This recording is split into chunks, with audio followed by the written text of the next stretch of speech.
ನಮಸ್ಕಾರ ಗೆಳೆಯರಿ, stock market Kannada ಚಾನಲ್ಗೆ ಸ್ವಾಗತ ಸುಸ್ವಾಗತ. ಗೆಳೆಯರಿ, ವಿಡಿಯೋದಲ್ಲಿ ಮಾರ್ಕೆಟ್ ಅಲ್ಲಿ ಇವತ್ತು ಯಾವೆಲ್ಲ ಸ್ಟಾಕ್ ಗಳಲ್ಲಿ ಅಪ್ ಆಗುವ ಲಕ್ಷಣಗಳಿದೆ ಅಥವಾ ಯಾವೆಲ್ಲ ಸ್ಟಾಕ್ ಗಳಲ್ಲಿ ಡೌನ್ ಆಗುವ ಲಕ್ಷಣಗಳಿದೆ ಅನ್ನೋದನ್ನ ತಿಳ್ಕೊಳ್ಳುವಂತ ಟೆಕ್ನಿಕ್ ಅನ್ನ ತಿಳಿಸ್ಕೊಡ್ತಾ ಇದ್ದೀನಿ. ಹಾಗೆ ಇದೇ ಸ್ಟ್ರಾಟಜಿಯನ್ನ ಬಳಸ್ಕೊಂಡು ಹಲವರು ಟ್ರೇಡಿಂಗ್ ಕೂಡ ಮಾಡ್ತಾರೆ. ಬಟ್ ನಾನಂತೂ ಟ್ರೇಡಿಂಗ್ ಗೆ ಪ್ರಿಫರ್ ಮಾಡೋದಿಲ್ಲ. ಬಟ್ ಈ ಟೆಕ್ನಿಕ್ ಅನ್ನ ಬಳಸ್ಕೊಂಡು ನೀವು ಸ್ಟಾಕ್ ಗಳನ್ನ ಐಡೆಂಟಿಫೈ ಮಾಡಬಹುದು. ಇವನ್ ಬೇಕಿದ್ರೆ ಪೊಸಿಷನ್ ಅಥವಾ ಸ್ವಿಂಗ್ ಟ್ರೇಡಿಂಗ್ ಅನ್ನು ಕೂಡ ಮಾಡಬಹುದಾಗಿರುತ್ತೆ. ಬಟ್ ಟ್ರೇಡಿಂಗ್ ಅಲ್ಲಿ ಸಕ್ಸಸ್ ಪ್ರಾಬಬಿಲಿಟಿ ಕಡಿಮೆ, ಅದು ನಿಮ್ಗೆ ಗೊತ್ತಿದೆ. ಬಟ್ ಸ್ಟಿಲ್ ಇದು ಅಂತವರಿಗೆ, ಅಂದ್ರೆ ಸ್ವಿಂಗ್ ಟ್ರೇಡಿಂಗ್ ಅಥವಾ ಪೊಸಿಷನಲ್ ಟ್ರೇಡಿಂಗ್ ಮಾಡುವಂತವರಿಗೆ ಸ್ವಲ್ಪ ಮಟ್ಟಿಗೆ ಉಪಯೋಗಕ್ಕಂತೂ ಬರುತ್ತೆ. ಅಂತ ಒಂದು ಸ್ಟ್ರಾಟಜಿ ಅಥವಾ ಟೆಕ್ನಿಕ್ ಅನ್ನ ನಿಮ್ಗೆ ತಿಳಿಸ್ಕೊಡ್ತಾ ಇದ್ದೀನಿ. ಮೊದಲಿಗೆ ಡಿಸ್ಕ್ಲೇಮರ್ ಕೊಡ್ಲಿಕ್ಕೆ ಇಷ್ಟಪಡ್ತೀನಿ. ಇಲ್ಲಿ ಹಲವಾರು ಶೇರ್ ಗಳನ್ನು ಕೂಡ ಕವರ್ ಮಾಡ್ತೀನಿ. ಅದ್ಯಾವುದನ್ನು ಕೂಡ ನಾನು ರೆಕಮೆಂಡ್ ಮಾಡ್ತಿಲ್ಲ. ನೀವು ಫರ್ದರ್ ಸ್ಟಡಿ ಮಾಡಿ ಡಿಸಿಷನ್ ತಗೊಳ್ಬಹುದು. ಆಸ್ ಎ ಎಜುಕೇಶನಲ್ ಪರ್ಪಸ್ ನಾನು ವಿಡಿಯೋ ನಿಮ್ಮ ಮುಂದೆ ತರ್ತಾ ಇದ್ದೀನಿ. ಹಾಗೆ ಡಿಸ್ಕ್ರಿಪ್ಷನ್ ಅಲ್ಲಿ ಅಕೌಂಟ್ ಓಪನಿಂಗ್ ಲಿಂಕ್ ಇದೆ, ಅಕೌಂಟ್ ಅನ್ನು ಓಪನ್ ಮಾಡ್ಕೊಳ್ಬಹುದು. ಇನ್ವೆಸ್ಟ್ಮೆಂಟ್ ಗೆ ಸಂಬಂಧಪಟ್ಟಂತೆ ನಿಮ್ಗೆ ಏನಾದರೂ ಸಪೋರ್ಟ್ ಬೇಕು ಅಂದ್ರೆ ಈ ನಂಬರ್ ಗಳ ಮೂಲಕ ನಮ್ಮ ಟೀಮ್ ನ ಕಾಂಟ್ಯಾಕ್ಟ್ ಮಾಡಬಹುದು. ಇಲ್ಲಿ ಮೆನ್ಷನ್ ಮಾಡಿರುವಂತಹ ಎಲ್ಲ ಸರ್ವಿಸಸ್ ನಮ್ಮ ಮೂಲಕ ಸಿಗುತ್ತೆ. ಇದಕ್ಕೆ ಕಂಡೀಷನ್ ಒಂದೇ, ನಮ್ಮ ಮೂಲಕ ಅಕೌಂಟ್ ಓಪನ್ ಆಗಿರ್ಬೇಕು. ಹಾಗಾಗಿ ಲಿಂಕ್ ಅನ್ನ ಬಳಸ್ಕೊಂಡು ಅಕೌಂಟ್ ಓಪನ್ ಮಾಡಿ ಕಾಂಟ್ಯಾಕ್ಟ್ ಮಾಡಬಹುದು. ಗೆಳೆಯರಿ, ಇವತ್ತಿನ ಟಾಪಿಕ್ ಬಂದು ಓಪನ್ ಇಂಟ್ರೆಸ್ಟ್ ಅಥವಾ OI ಅಂತಾರೆ. ಅಂದ್ರೆ ನಿಮ್ಗೆ F&O ಬಗ್ಗೆ ಗೊತ್ತಿದೆ, ಫ್ಯೂಚರ್ಸ್ ಅಂಡ್ ಆಪ್ಷನ್ಸ್ ಬಗ್ಗೆ. ಇಲ್ಲಿ ಈ ಓಪನ್ ಇಂಟ್ರೆಸ್ಟ್ ಬಹಳ ಇಂಪಾರ್ಟೆಂಟ್ ಆಗುತ್ತೆ. ಇದೇ ಓಪನ್ ಇಂಟ್ರೆಸ್ಟ್ ಅನ್ನ ಬಳಸ್ಕೊಂಡು ಯಾವ ಸ್ಟಾಕ್ ಇವತ್ತು ಅಪ್ ಆಗ್ಬಹುದು, ಯಾವ ಸ್ಟಾಕ್ ಡೌನ್ ಆಗ್ಬಹುದು ಅನ್ನೋದ್ರ ಬಗ್ಗೆ ಒಂದು ಹಿಂಟ್ ಅನ್ನ ಪಡ್ಕೊಳ್ಬಹುದಾಗಿರುತ್ತೆ. ನಾವು 100% ಆಗೇ ಆಗುತ್ತೆ ಅಂತ ಯಾವುದೇ ಶ್ಯೂರಿಟಿ ಅಂತೂ ಇಲ್ಲ ಮಾರ್ಕೆಟ್ ಅಲ್ಲಿ, ಬಟ್ ಪ್ರಾಬಬಿಲಿಟಿ ಹೈ ಇರುತ್ತೆ ಅಷ್ಟೇ. ಈ OI ಅಥವಾ ಓಪನ್ ಇಂಟ್ರೆಸ್ಟ್ ಅಲ್ಲಿ ಆಗುವಂತ ಬದಲಾವಣೆ ಜೊತೆಗೆ ಪ್ರೈಸ್ ಅಲ್ಲಿ ಆಗುವಂತ ಬದಲಾವಣೆ, ಅದನ್ನ ನೋಡಿ ನಾವು ಸ್ಟಾಕ್ ಅಪ್ ಅಥವಾ ಡೌನ್ ಆಗ್ಬಹುದು ಅನ್ನೋದನ್ನ ಎಕ್ಸ್ಪೆಕ್ಟ್ ಮಾಡಬಹುದಾಗಿರುತ್ತೆ. ಅದನ್ನ ಇನ್ನೂ ಒಂದು ರೀತಿಯಲ್ಲಿ ಹೇಳ್ತಾರೆ, ಅದು long buildup and short buildup ಅಂತ. ಈ ಓಪನ್ ಇಂಟ್ರೆಸ್ಟ್ ಏನು, ಅದರಲ್ಲಿ ಲಾಂಗ್ ಬಿಲ್ಡಪ್ ಶಾರ್ಟ್ ಬಿಲ್ಡಪ್ ಅಂದ್ರೆ ಏನು, ಇದನ್ನ ಹೇಗೆ ತಿಳ್ಕೊಳ್ಳೋದು, ಇದನ್ನ ಯಾವ ರೀತಿ ನಾವು ನಮ್ಗೆ ಉಪಯೋಗವಾಗುವಂತ ರೀತಿಯಲ್ಲಿ ಬಳಸ್ಕೊಳ್ಬಹುದು, ಈ ಎಲ್ಲ ವಿಷಯವನ್ನ ನಾವು ಇವತ್ತಿನ ಈ ವಿಡಿಯೋದಲ್ಲಿ ತಿಳ್ಕೊಳ್ಳೋಣ. ಈ long buildup and short buildup ಅನ್ನೋದು ಎರಡು ಕೂಡ ಬಹಳ ಇಂಪಾರ್ಟೆಂಟ್ ಇಂಡಿಕೇಟರ್ಸ್ ಆಗುತ್ತವೆ ಡೆರಿವೇಟಿವ್ಸ್ ಅಂಡ್ ಆಪ್ಷನ್ಸ್ ಟ್ರೇಡಿಂಗ್ ಅಲ್ಲಿ. ಬಟ್ ಆಕ್ಚುಲಿ ನಾವಿಲ್ಲಿ ನೋಡ್ತಿರೋದು F&O ಬಗ್ಗೆ ಅಥವಾ F&O ದಲ್ಲಿ ಟ್ರೇಡ್ ಮಾಡೋ ಬಗ್ಗೆ ಅಲ್ಲ, ನಾವು ಇಂಡಿವಿಜುವಲ್ ಸ್ಟಾಕ್ ಗಳ ಲೆವೆಲ್ ಅಲ್ಲಿ ನೋಡೋದು. ಯಾಕಂದ್ರೆ ನೆಕ್ಸ್ಟ್ ಸ್ಟಾಕ್ ಅಲ್ಲಿ ಏನಾದ್ರು ಒಳ್ಳೆ ಮೊಮೆಂಟಮ್ ಬರ್ಬೋದಾ ಅಥವಾ ಕೆಳಗಡೆ ಹೋಗ್ಬೋದಾ ಅನ್ನೋದನ್ನ ತಿಳ್ಕೊಳಕ್ಕೆ. ಯಾಕೆ ಅಂತಂದ್ರೆ ಈ long buildup and short buildup ಅನ್ನ ತಿಳ್ಕೊಂಡ್ರೆ ಯಾವ ಕಡೆ ಜಾಸ್ತಿ ಆಗ್ತಿದೆ ಅಂತ ಮಾರ್ಕೆಟ್ ಸೆಂಟಿಮೆಂಟ್ ಗೊತ್ತಾಗುತ್ತೆ. ಮಾರ್ಕೆಟ್ ನ ಮೊಮೆಂಟಮ್ ಅನ್ನ ಐಡೆಂಟಿಫೈ ಮಾಡಬಹುದು, ಸ್ಮಾರ್ಟ್ ಎಂಟ್ರಿ ಎಕ್ಸಿಟ್ ಗಳನ್ನ ಮಾಡಬಹುದು. ಹಾಗಾಗಿ ಇದನ್ನ ತಿಳ್ಕೊಳ್ಳೋದು ಬಹಳ ಇಂಪಾರ್ಟೆಂಟ್ ಆಗುತ್ತೆ. ಸೊ ಇದು ಏನನ್ನ ಇಂಡಿಕೇಟ್ ಮಾಡುತ್ತೆ ಅಂದ್ರೆ long and short buildups track the relationship between price movement and open interest. ನಾವು ಮೊದಲಿಗೆ ಥಿಯರಿಟಿಕಲ್ ತಿಳ್ಕೊಳ್ಳೋಣ, ನಂತರ ಪ್ರಾಕ್ಟಿಕಲ್ ಕೂಡ ತೋರಿಸ್ತೀನಿ. ಹೇಗೆ ನಾವು ಸ್ಟಾಕ್ ಲಿಸ್ಟ್ ತಗೊಳ್ಬಹುದು, ಎಲ್ಲಿ ತಗೊಳ್ಬಹುದು, ಇದೆಲ್ಲವನ್ನು ಕೂಡ ತೋರಿಸ್ತೀನಿ. ಮೊದಲಿಗೆ ಈ ಕಾನ್ಸೆಪ್ಟ್ ಅನ್ನ ಅರ್ಥ ಮಾಡ್ಕೊಂಡ್ಬಿಡಿ. ನಂತರ ಸ್ಟಾಕ್ಸ್ ಐಡೆಂಟಿಫೈ ಮಾಡೋದು ಹೇಗೆ ಅನ್ನೋದನ್ನ ತೋರಿಸ್ತೀನಿ. ಹಾಗೆ ತುಂಬಾ ಜನರಿಗೆ ಈಗಾಗಲೇ ಗೊತ್ತಿರಬಹುದು, ತುಂಬಾ ಜನ ಇದನ್ನ ಬಳಸ್ತಾನೆ ಇರಬಹುದು, ಅಂತವ್ರಿಗೆ ಈಗಾಗಲೇ ಗೊತ್ತಿರುತ್ತೆ. ಬಟ್ ಗೊತ್ತಿಲ್ಲದೆ ಇರೋರು ಇದನ್ನ ತಿಳ್ಕೊಳ್ಳಿ. ಟ್ರೇಡರ್ಸ್ ಇದನ್ನ ಹೇಗೆ ಬಳಸ್ತಾರೆ ನೋಡ್ಬೋದು. Cause overall market direction and momentum. Market up ಆಗ್ಬೋದಾ, ಡೌನ್ ಆಗ್ಬೋದಾ, ಅಥವಾ ಇಂಡಿವಿಜುವಲ್ ಸ್ಟಾಕ್ ಅಲ್ಲಿ ನಾವು ಚೆಕ್ ಮಾಡಿದಾಗ ಅದು ಅಪ್ ಆಗ್ಬೋದಾ, ಡೌನ್ ಆಗ್ಬೋದಾ ಅನ್ನೋದನ್ನ ತಿಳ್ಕೊಳಕ್ಕೆ ಬಳಸ್ತಾರೆ. ನಂತರ ಸಪೋರ್ಟ್ ಅಂಡ್ ರೆಸಿಸ್ಟೆನ್ಸ್ ಲೆವೆಲ್ ಅನ್ನ ಕನ್ಫರ್ಮ್ ಮಾಡ್ಕೊಳಕ್ಕೂ ಕೂಡ ಬಳಸ್ತಾರೆ. ಹೇಗೆ ಅಂತ ನಾನು ಮುಂದೆ ಹೇಳ್ತೀನಿ. ಹೈ ಪ್ರಾಬಬಿಲಿಟಿ ಎಂಟ್ರಿ ಎಕ್ಸಿಟ್ ಅನ್ನ ಫೈಂಡ್ ಮಾಡ್ಲಿಕ್ಕೆ ಬಳಸ್ತಾರೆ. ಸ್ಟಾಪ್ ಲಾಸ್ ಮೂಲಕ ತಮ್ಮ ರಿಸ್ಕ್ ಅನ್ನ ಮ್ಯಾನೇಜ್ ಮಾಡ್ಲಿಕ್ಕೆ ಈ ಇಂಡಿಕೇಟರ್ಸ್ ಅನ್ನ ಬಳಸ್ತಾರೆ. ಹಾಗಾದ್ರೆ ಲಾಂಗ್ ಬಿಲ್ಡಪ್ ಅಂದ್ರೆ ಏನು?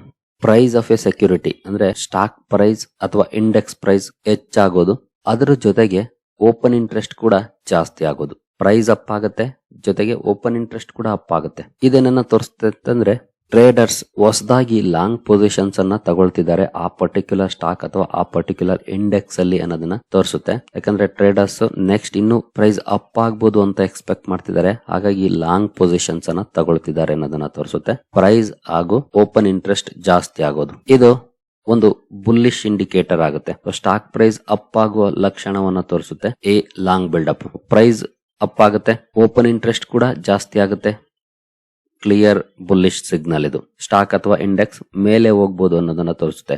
ಒಂದು ಉದಾಹರಣೆ ಮೂಲಕ ತಿಳ್ಕೊಳ್ಳೋದಾದ್ರೆ, ಫಾರ್ ಎಕ್ಸಾಂಪಲ್ ನಾವು ಇಂಡೆಕ್ಸ್ ದೇ ಉದಾಹರಣೆಯನ್ನ ತಗೊಳ್ಳೋಣ. ನಿಫ್ಟಿ 50 ಇಂಡೆಕ್ಸ್ ಅನ್ನ ತಗೊಳ್ತೀವಿ ಅಂದ್ರೆ 18,000ದಿಂದ 18,200ಕ್ಕೆ ನಿಫ್ಟಿ 50 ಇಂಡೆಕ್ಸ್ ಅಪ್ ಆಯ್ತು ಅಂತ ಇಟ್ಕೊಳ್ಳಿ. ಈಗಾಗಲೇ 200 ಪಾಯಿಂಟ್ಸ್ ಅಪ್ ಆಗಿದೆ. At the same time open interest ಕೂಡ 10% ರೈಸ್ ಆಗಿದೆ ಅಂತಂದ್ರೆ ಇದೇನನ್ನ ತೋರಿಸುತ್ತೆ ಅಂದ್ರೆ ಟ್ರೇಡರ್ಸ್ ಇನ್ನು ಮೇಲೆ ಹೋಗ್ಬೋದು ಅಂತ ಲಾಂಗ್ ಪೊಸಿಷನ್ಸ್ ಅನ್ನ ತಗೊಳ್ತಿದ್ದಾರೆ ಅನ್ನೋದನ್ನ ಸಿಗ್ನಲ್ ಮಾಡುತ್ತೆ. ಸೊ ಕ್ಲಿಯರ್ ಬುಲ್ಲಿಶ್ ಸಿಗ್ನಲ್ ಆಗುತ್ತೆ ಇದು. ಮೊಮೆಂಟಮ್ ಸ್ಟ್ರಾಂಗ್ ಇದೆ, ಇಂಡೆಕ್ಸ್ ಇನ್ನು ಅಪ್ ಆಗ್ಬೋದು ಅನ್ನೋದನ್ನ ಇಂಡಿಕೇಟ್ ಮಾಡುತ್ತೆ. ಅದಕ್ಕೆ ತಕ್ಕಂತೆ ಪೊಸಿಷನ್ಸ್ ಅನ್ನ ಇನ್ನು ಟ್ರೇಡರ್ಸ್ ಜಾಸ್ತಿ ಮಾಡ್ಕೊಳ್ತಾ ಹೋಗ್ತಾರೆ. ಸೊ ಪ್ರೈಸ್ ಅಲ್ಲೂ ಅಪ್ ಆಗ್ಬೇಕು, ಓಪನ್ ಇಂಟ್ರೆಸ್ಟ್ ಅಲ್ಲೂ ಅಪ್ ಆಗ್ಬೇಕು. ಎರಡು ಅಪ್ ಆದ್ರೆ ಮಾತ್ರ ಬುಲ್ಲಿಶ್ ಸಿಗ್ನಲ್. ಯಾವ್ದಾದ್ರು ಒಂದ್ ಅಪ್ ಆದ್ರೆ ಅಲ್ಲ, ಅದಕ್ಕೆ ಬೇರೆ ಸಿಗ್ನಲ್ಸ್ ಇರುತ್ತೆ, ಅದನ್ನ ನಮ್ಮಲ್ಲಿ ಹೇಳ್ತೀನಿ. ಸೊ ಲಾಂಗ್ ಬಿಲ್ಡಪ್ ನಿಮ್ಗೆ ಅರ್ಥ ಆಗಿದೆ ಅಂದ್ಕೊಳ್ತೀನಿ.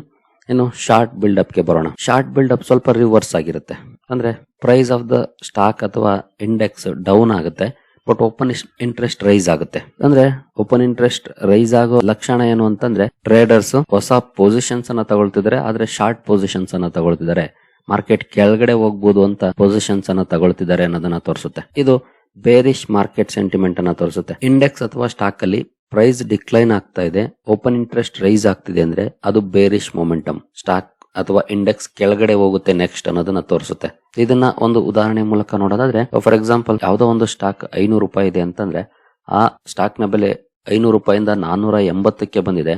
At the same time open interest 15% up ಆಗಿದೆ ಅಂದ್ರೆ ಇದು ಕ್ಲಿಯರ್ ಇಂಡಿಕೇಶನ್ ಸ್ಟಾಕ್ ಇನ್ನೂ ಕೆಳಗಡೆ ಹೋಗ್ಬೋದು ಅಂತ.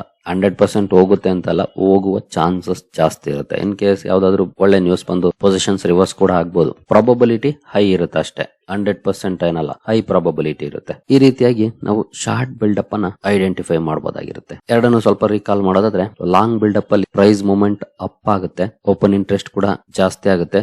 ಇದು ಬುಲ್ಲಿಶ್ ಮಾರ್ಕೆಟ್ ಸೆಂಟಿಮೆಂಟ್ ಅನ್ನ ತೋರಿಸುತ್ತೆ. ಬೈಯರ್ಸ್ ಗೆ ಇದು ಒಳ್ಳೆ ಟೈಮ್ ಎಂಟರ್ ಆಗ್ಲಿಕ್ಕೆ. ಏನು ಶಾರ್ಟ್ ಬಿಲ್ಡಪ್ ಅಂದ್ರೆ ಪ್ರೈಸ್ ಕೆಳಗಡೆ ಹೋಗುತ್ತೆ, ಓಪನ್ ಇಂಟ್ರೆಸ್ಟ್ ಜಾಸ್ತಿ ಆಗುತ್ತೆ, ಬೇರಿಶ್ ಸೆಂಟಿಮೆಂಟ್ ಅನ್ನ ತೋರಿಸುತ್ತೆ. ನೆಗೆಟಿವ್ ಮೊಮೆಂಟಮ್ ಇರುತ್ತೆ, ಸೆಲ್ಲರ್ಸ್ ಜಾಸ್ತಿ ಆಕ್ಟಿವ್ ಆಗಿರ್ತಾರೆ. ಹಾಗಾಗಿ ಅಂತ ಸಂದರ್ಭದಲ್ಲಿ ಸ್ಟಾಕ್ ಕೆಳಗಡೆ ಹೋಗೋ ಲಕ್ಷಣ ಜಾಸ್ತಿ ಇರುತ್ತೆ.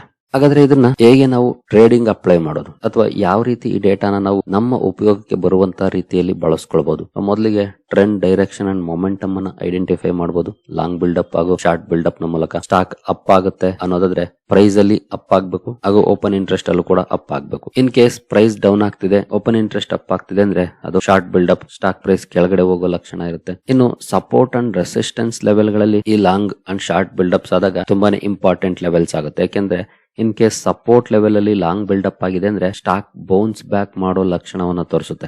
ಸ್ಟ್ರಾಂಗ್ ಮೊಮೆಂಟಮ್ ಸಿಗಬಹುದು ಆ ಸ್ಟಾಕ್ ಅಲ್ಲಿ. ಇನ್ ಕೇಸ್ ರೆಸಿಸ್ಟೆನ್ಸ್ ಲೆವೆಲ್ ಅಲ್ಲಿ ಶಾರ್ಟ್ ಬಿಲ್ಡಪ್ ಜಾಸ್ತಿ ಆಗ್ತಿದೆ ಅಂದ್ರೆ ಸ್ಟಾಕ್ ಪ್ರೈಸ್ ಡಿಕ್ಲೈನ್ ಆಗೋ ಚಾನ್ಸಸ್ ಜಾಸ್ತಿ ಇರುತ್ತೆ. ಈ ರೀತಿಯಾಗಿ ಕೂಡ ನಾವು ಅದನ್ನ ಕನ್ಫರ್ಮ್ ಮಾಡ್ಕೊಳ್ಬಹುದು. ಇನ್ನು entry exit points, long buildups ಆದಂತಹ ಸಂದರ್ಭದಲ್ಲಿ ನಾವು ಬುಲ್ಲಿಶ್ ಸೆಂಟಿಮೆಂಟ್ ಇರುತ್ತೆ, ಬೈ ಮಾಡ್ಬೇಕಾಗುತ್ತೆ. ಶಾರ್ಟ್ ಬಿಲ್ಡಪ್ ಆದಂತಹ ಸಂದರ್ಭದಲ್ಲಿ ಬೇರಿಶ್ ಸೆಂಟಿಮೆಂಟ್ ಇರುತ್ತೆ, ನಾವು ಎಕ್ಸಿಟ್ ಆಗ್ಬೇಕು ಅಥವಾ ಶಾರ್ಟ್ ಪೊಸಿಷನ್ ತಗೊಳ್ಬೇಕು. ರಿಸ್ಕ್ ಮ್ಯಾನೇಜ್ಮೆಂಟ್ ಕಂಪಲ್ಸರಿ ಮಾಡಲೇಬೇಕು. ಸ್ಟಾಪ್ ಲಾಸ್, ಟಾರ್ಗೆಟ್ ಲೆವೆಲ್ಸ್ ಅನ್ನ ಐಡೆಂಟಿಫೈ ಮಾಡ್ಕೊಂಡು ಇನ್ನು ಈ ಲಾಂಗ್ ಅಂಡ್ ಶಾರ್ಟ್ ಬಿಲ್ಡಪ್ ಅನ್ನ ಬೇರೆ ಇಂಡಿಕೇಟರ್ ಗಳ ಜೊತೆ ಕಂಬೈನ್ ಕೂಡ ಮಾಡ್ಕೊಳ್ಬಹುದು. ಫಾರ್ ಎಕ್ಸಾಂಪಲ್ RSI ಅನ್ನ ಬಳಸ್ತಿದ್ದೀರಿ ಅಂದ್ರೆ RSI ಅಲ್ಲಿ ಯಾವ ಸಿಗ್ನಲ್ ಬರ್ತಾ ಇದೆ, ಓಪನ್ ಇಂಟ್ರೆಸ್ಟ್ ಅಲ್ಲಿ ಯಾವ ರೀತಿ ಬದಲಾವಣೆ ಆಗಿದೆ. RSI ಅಲ್ಲಿ ಫಾರ್ ಎಕ್ಸಾಂಪಲ್ ಈಗ 40, 45, 50 ಲೆವೆಲ್ ಅಲ್ಲಿ ಇದೆ. ನೀವು ಎಂಟ್ರಿ ಆಗುವಂತ ಸಮಯ ಅಂತ ನಿಮ್ಗೆ ಏನಾದ್ರು ಅನ್ಸುತ್ತೆ ಅಂದ್ರೆ long buildup and short buildup ನ ಚೆಕ್ ಮಾಡಿದ್ರೆ ಅಲ್ಲೂ ಏನಾದ್ರು ಲಾಂಗ್ ಬಿಲ್ಡಪ್ ಆಗ್ತಿದೆ ಅಂದ್ರೆ ಖಂಡಿತ ಅದು ಒಳ್ಳೆ ಸಿಗ್ನಲ್ ಆಗುತ್ತೆ. ಇನ್ನು ಮೂವಿಂಗ್ ಅವರೇಜ್ ಅನ್ನ ಬಳಸ್ತೀರಿ ಅಂದ್ರೆ ಕೂಡ ಅದು ಅಷ್ಟೇ, ಕ್ರಾಸ್ ಓವರ್ ಆಗ್ತಾ ಇದೆಯಾ ನೋಡ್ಕೊಳ್ಬಹುದು. ಇನ್ನು ಸಪೋರ್ಟ್ ಅಂಡ್ ರೆಸಿಸ್ಟೆನ್ಸ್ ಲೆವೆಲ್ ಅಲ್ಲಿ ಇನ್ನು ಇದನ್ನ ಹೇಗೆ ಐಡೆಂಟಿಫೈ ಮಾಡೋದು? ಫಾರ್ ಎಕ್ಸಾಂಪಲ್ ನಾನು ಜಸ್ಟ್ ಗೂಗಲ್ ಅಲ್ಲಿ ನೋಡಬಹುದು, long and short buildup scanner ಅಂತ ಸರ್ಚ್ ಮಾಡಿದೀನಿ. ಇಲ್ಲಿ 16 ವೆಬ್ಸೈಟ್ ಗಳು ಬಂದಿದ್ದಾವೆ. ನೀವು ಬೇಕಿದ್ರೆ ಸೆನ್ಸಿಬಲ್ ನ ಆಪ್ಷನ್ ಸ್ಕ್ರೀನರ್ ಯೂಸ್ ಮಾಡಬಹುದು, ಟ್ರೆಂಡ್ ಲೈನ್ ಯೂಸ್ ಮಾಡಬಹುದು, ಅಥವಾ HDFC ಸೆಕ್ಯೂರಿಟೀಸ್ ಯೂಸ್ ಮಾಡಬಹುದು. ಹಾಗೆ ಇನ್ನು ಕೆಳಗಡೆ ಬಂದ್ರೆ ಚಾರ್ಟಿಂಗ್ ಇದೆ, ಮೋತಿಲಾಲ್ ಓಸ್ವಾಲ್ ಕೂಡ ಇದೆ. ನೀವು ಯಾವ್ದು ಬೇಕಾದ್ರೂ ಯೂಸ್ ಮಾಡಬಹುದು. ಬಟ್ ನಾನಿಲ್ಲಿ HDFC ಸೆಕ್ಯೂರಿಟೀಸ್ ಓಪನ್ ಮಾಡ್ತಿದ್ದೀನಿ. ಇಲ್ಲಿ ಸ್ವಲ್ಪ ಲಿಸ್ಟ್ ಜಾಸ್ತಿನೇ ಬರುತ್ತೆ. ಇದನ್ನ ನೀವು NSE ವೆಬ್ಸೈಟ್ ಅಲ್ಲೂ ಕೂಡ ನೋಡಬಹುದು. ಅದನ್ನು ನಾನು ತೋರಿಸ್ತೀನಿ ಹೇಗೆ ನೋಡಬಹುದು ಅಂತ.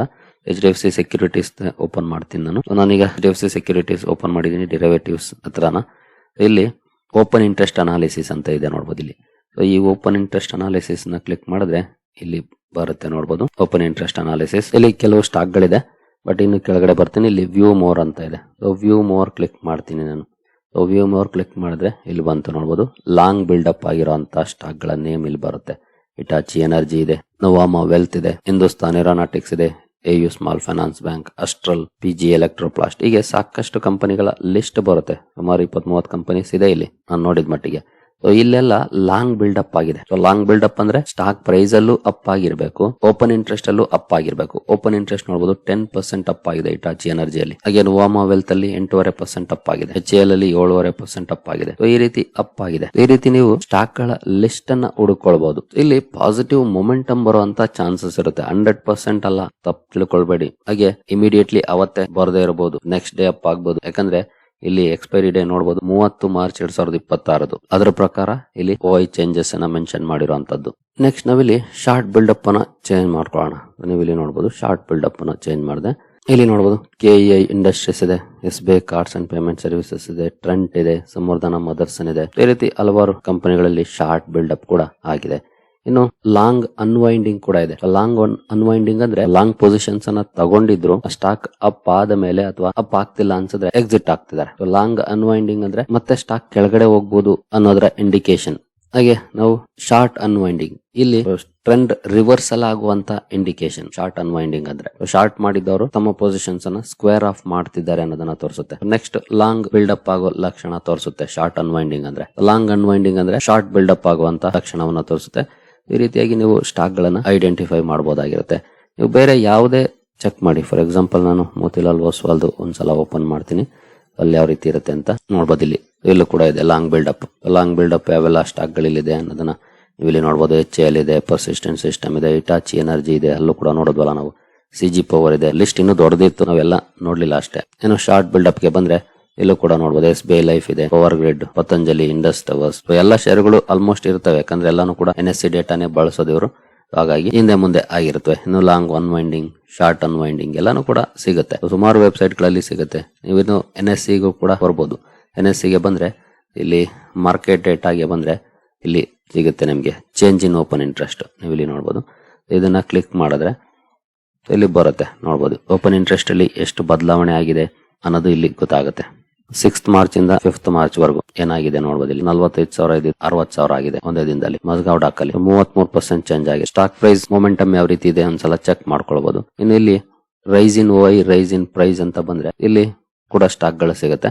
ಬಟ್ ಇಲ್ಲಿ ಜಾಸ್ತಿ ಇಂಡೆಕ್ಸ್ ಆಪ್ಷನ್ ಇರುತ್ತೆ. ಇಲ್ಲಿ ಕೆಲವೇ ಸ್ಟಾಕ್ ಗಳು ಸಿಗುತ್ತೆ. ನೋಡಬಹುದು ರಿಲಯನ್ಸ್ ಇದೆ, ಇಲ್ಲೇ ಹುಡುಕೊಳ್ಬಹುದು. ಬಟ್ ಇಲ್ಲಿ ಸ್ವಲ್ಪ ಕಾಂಪ್ಲಿಕೇಶನ್ಸ್ ಶೇರ್ ಲಿಸ್ಟ್ ಅನ್ನ ಹುಡುಕಕ್ಕೆ, ಹಾಗಾಗಿ ನಾನು ಆ ಪ್ಲಾಟ್ಫಾರ್ಮ್ ಗಳನ್ನ ತೋರಿಸಿದ ಅಷ್ಟೇ. ಇಲ್ಲಿಂದಾನೇ ಅವರು ಕೂಡ ತಗೊಳ್ಳೋದು, ಸೋರ್ಸ್ ಇದೆ, ಪ್ರೈಮರಿ ಸೋರ್ಸ್. ಈ ರೀತಿಯಾಗಿ ನೀವು ಬೇಕಿದ್ರೆ ಚೆಕ್ ಮಾಡ್ಕೊಳ್ಬಹುದು. ಈ ಟೆಕ್ನಿಕ್ ಅನ್ನು ಕೂಡ ಬೇಕಿದ್ರೆ ಯೂಸ್ ಮಾಡಬಹುದು. So overall key takeaways ಅವೇಸ್ ಏನು ಇದರದ್ದು, ಮಾರ್ಕೆಟ್ ಸೆಂಟಿಮೆಂಟ್ ಅನ್ನ ರೀಡ್ ಮಾಡ್ಲಿಕ್ಕೆ ಹೆಲ್ಪ್ ಮಾಡುತ್ತೆ. ಹಾಗೆ ನಿಮ್ಮ ಎಂಟ್ರೀಸ್ ಅನ್ನ ಬೇಕಿದ್ರೆ ಈ ಟೆಕ್ನಿಕ್ ಅನ್ನ ಬಳಸ್ಕೊಂಡು ಮಾಡಬಹುದು. ಬಟ್ 100% ಸಕ್ಸಸ್ ಪ್ರಾಬಬಿಲಿಟಿ ಏನಿರೋದಿಲ್ಲ. ಯಾವಾಗ ಬೇಕಾದ್ರೂ ಸೆಂಟಿಮೆಂಟ್ ಚೇಂಜ್ ಆಗಬಹುದು. ಆ ರಿಸ್ಕ್ ಬಗ್ಗೆ ಗೊತ್ತಿರಲಿ. ನಿಮ್ಮ ರಿಸ್ಕ್ ಅನ್ನ ಮ್ಯಾನೇಜ್ ಮಾಡಿ ಬೇರೆ ಇಂಡಿಕೇಟರ್ಸ್ ಅನ್ನ ಕಂಬೈನ್ ಮಾಡಿದ್ರೆ ಮೇ ಬಿ ನಿಮ್ಗೆ ಇನ್ನೂ ಒಳ್ಳೆ ಸಿಗ್ನಲ್ ಸಿಗಬಹುದು. ಯಾವಾಗ್ಲಾಗ್ಲಿ ಲಾಂಗ್ ಅಥವಾ ಶಾರ್ಟ್ ಬಿಲ್ಡಪ್ ಅನ್ನು ನೋಡುವಾಗ ಬೇರೆ ಅಟ್ಲೀಸ್ಟ್ ಒಂದು ಯಾವ್ದಾದ್ರು ಅಡಿಷನಲ್ ಇಂಡಿಕೇಟರ್ಸ್ ಅನ್ನ ಬಳಸಿ ಕನ್ಫರ್ಮ್ ಮಾಡ್ಕೊಳ್ಳಿ. ಯಾಕಂದ್ರೆ ಯಾವುದೇ ಒಂದು ಇಂಡಿಕೇಟರ್ ಇಂದ ನಾವು ಸಕ್ಸಸ್ ಆಗ್ಲಿಕ್ಕೆ ಸಾಧ್ಯ ಆಗದೆ ಇರಬಹುದು. ಹಾಗಾಗಿ ಇನ್ನೊಂದು ಇಂಡಿಕೇಟರ್ ನ ಬಳಸಿ ಕನ್ಫರ್ಮ್ ಮಾಡ್ಕೊಂಡ್ರೆ ಮೇ ಬಿ ಅದು ನಮ್ಮ ಪ್ರಾಬಬಿಲಿಟಿಯನ್ನ ಜಾಸ್ತಿ ಮಾಡಬಹುದು.